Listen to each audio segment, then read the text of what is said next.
Where is Daredevil? I'm right here. Don't miss the return of Marvel Television's Daredevil Born Again. So what's next? I feel liberated. We're gonna take this city back. Over medicated. In an all-new season, now streaming only on Disney+. They're hunting us. It's time we started hunting them. I can work with that. This should be tons of fun. Marvel Television's Daredevil Born Again, now streaming only on Disney+.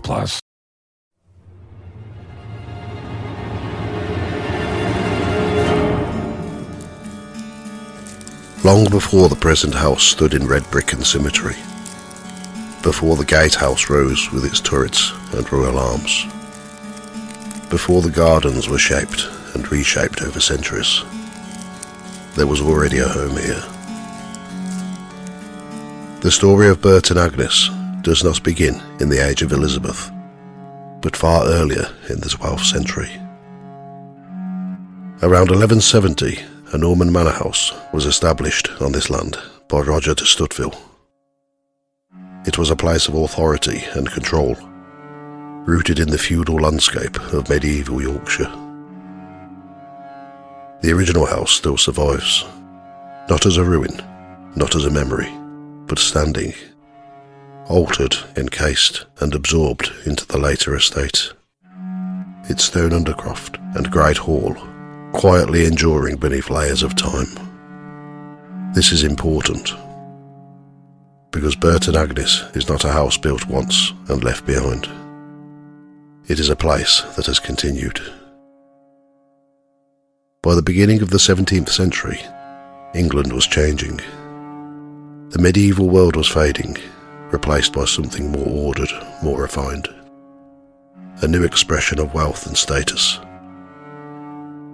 It was in this moment, between 1601 and 1610, that Sir Anne Griffith built the house we now recognise as Burton Agnes Hall. The design is widely attributed, though not definitively, to Robert Smythson, one of the most important architects of the Elizabethan age. Whether by his hand or by influence, the hall reflects the same architectural language: symmetry, balance and control. A square plan built around a central courtyard, 3 stories of red brick with stone designs. A house designed not for defence, but for display. And its entrance stands, the great gatehouse, embattled, commanding and marked with the royal arms of James I, placing the house firmly within its historical moment. Inside, much of the original craftsmanship survives. Intricate plaster ceilings, dark carved woodwork, rooms shaped not just for living, but for impression. This was not simply a home, it was a statement. What followed was not abandonment, but continuity. The house passed into the hands of the Boynton family, whose presence would shape Burton Agnes for centuries. Through inheritance, marriage and careful stewardship, the estate remained within the same extended lineage.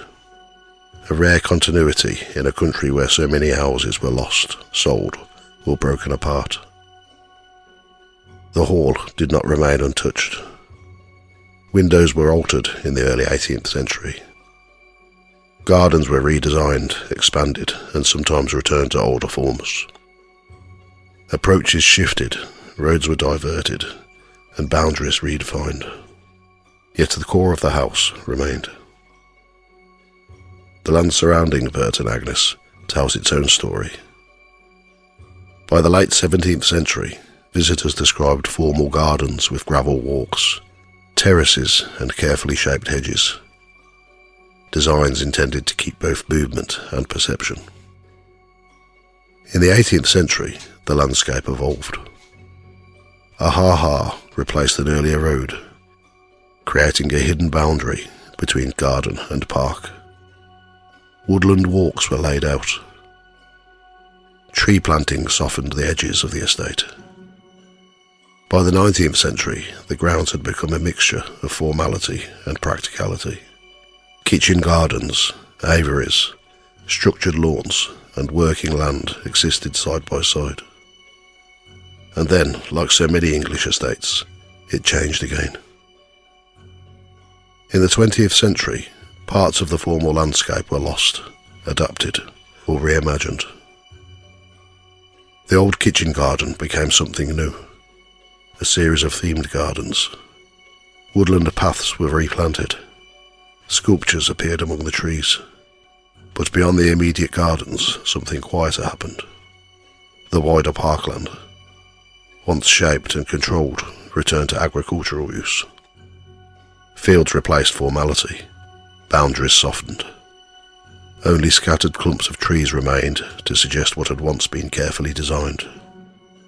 And yet, through all of this, Burton Agnes endured.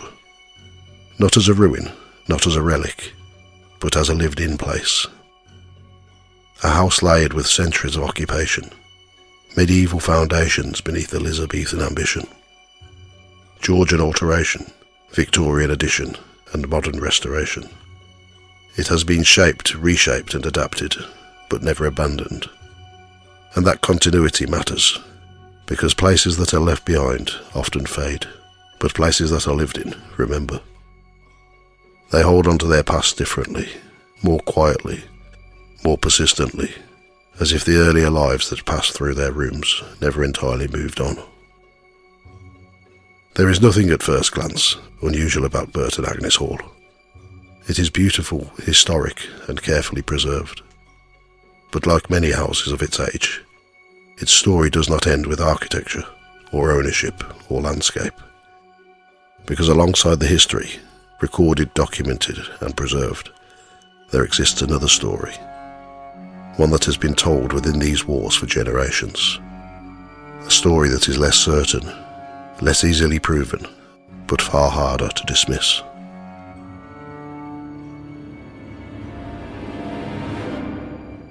If you'd like to support Ghost Tales by the Fireside, you can do so over on my website or through Buy Me a Coffee. Every episode takes time, researching real accounts, checking sources, writing, recording and creating the music, or to bring these stories to life as accurately and atmospherically as possible. You can visit the main site at ghosttales.co.uk, and if you'd like to go a step further, you can support me directly at buymeacoffee.com/Ghost Tales. Over on Buy Me a Coffee, you'll find MP3 episodes and PDF books, each available for £1.50 each, or completely free if you're a member. Your support genuinely helps keep the podcast going and allows me to continue exploring new stories, locations and encounters. No pressure at all, just listening is already a huge support. And a massive thank you to everyone who already supports the podcast, or has done so in the past. It really does mean a lot.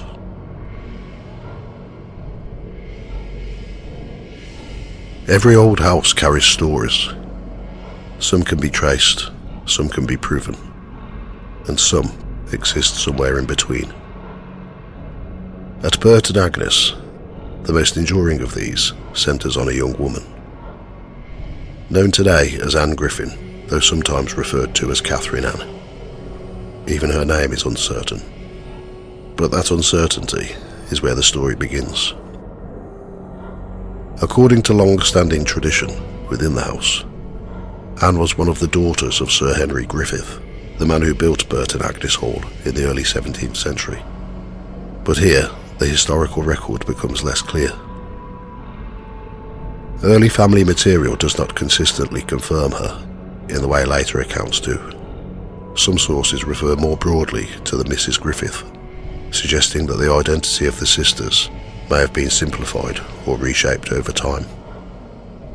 What follows, then, is not presented as documented fact, but as a story that has been told within these walls for generations. The story tells that Anne travelled from Burton Agnes to visit friends, the St. Quintin family at Harpham. The journey would not have been long, but in the early 1600s, even short distances could carry risk. On her return, somewhere near St. John's Well, she was attacked. The details vary depending on who tells it. Some say it was a robbery. Others suggest something more deliberate. What remains consistent is this: she was badly injured and managed to return to the hall. She did not die on the road, she made it home. According to the tradition, Anne lingered for several days, long enough to speak, long enough to make a request. She asked that part of her should always remain within the house. It is not clear exactly how this was understood at the time, but the story says her wish was not fully honoured, and that is where the disturbances began. What follows moves further from history and deeper into folklore. The house, it is said, did not settle after her death. Unexplained sounds were reported, footsteps where no one walked, objects moved, an uneasy presence felt in certain rooms. Servants refused to sleep in parts of the house. Guests spoke of unease. The disturbances were not described as violent, but persistent, as if something or someone remained unresolved. Then comes the most famous part of the story, the one most often repeated and least supported by hard evidence. It is said that Anne's body was exhumed, that her skull was removed, and that it was brought back to Burton Agnes Hall, hidden within the structure of the building itself. Only then, the story goes, did the disturbances cease.